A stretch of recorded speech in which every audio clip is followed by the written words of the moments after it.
Welcome back to another Informed Player Review, and today we're looking at Jon Flanagan of Liverpool. Now, as you'll see, he has an informed card for their 5-0 demolition against Spurs, where he managed to grab himself a goal, and he is now a left back as opposed to a right back.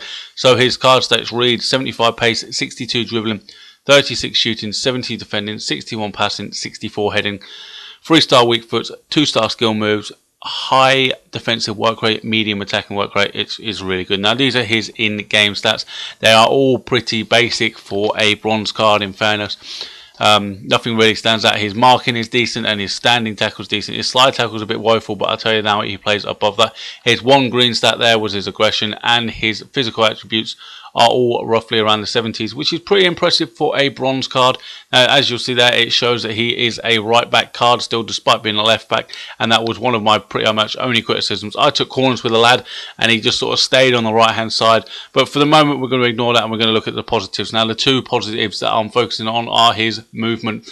First of all, he gets down that wing really well. It only got 76 pace, which you'd think is a bit of a liability, but it is not. He gets up and down that wing as good as any other player.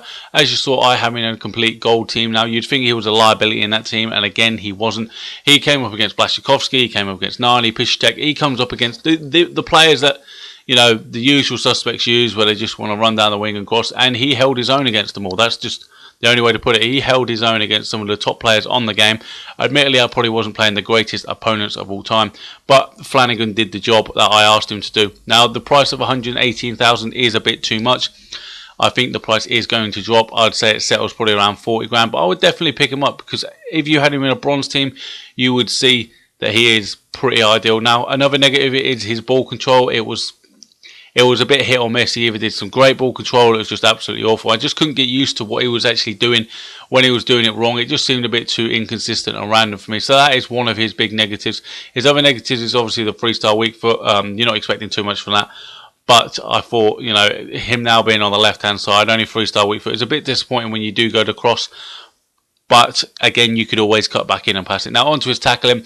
As I've just said, he came up against Blaszczykowski, he came up against Nani, and he held his own. He did everything I could ask him to do. So, in terms of tackling and defending wise, I'll give him a 9 out of 10. In terms of overall play, I only have to give him an 8 out of 10, because, as I've said, his ball control does let him down a bit.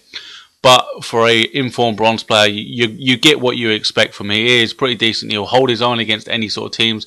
Now, the only thing to worry about is 76 pace, which isn't a negative, but when you come up against the usual bronze suspects teams, which are all pace, you're going to be in a bit of bother, especially as he does like going forward. So you might want to work about with that, maybe play defensive, not putting forward as much. So that is the review, ladies and gentlemen. I'm giving him an 8 out of 10 overall. As always, if you like what you're seeing, give me a comment, give me a like, give me a subscription, and of course, if you've got any suggestions of what players you want to be reviewed, don't be afraid to let me know in the comment sections below, and I'll catch you all next time.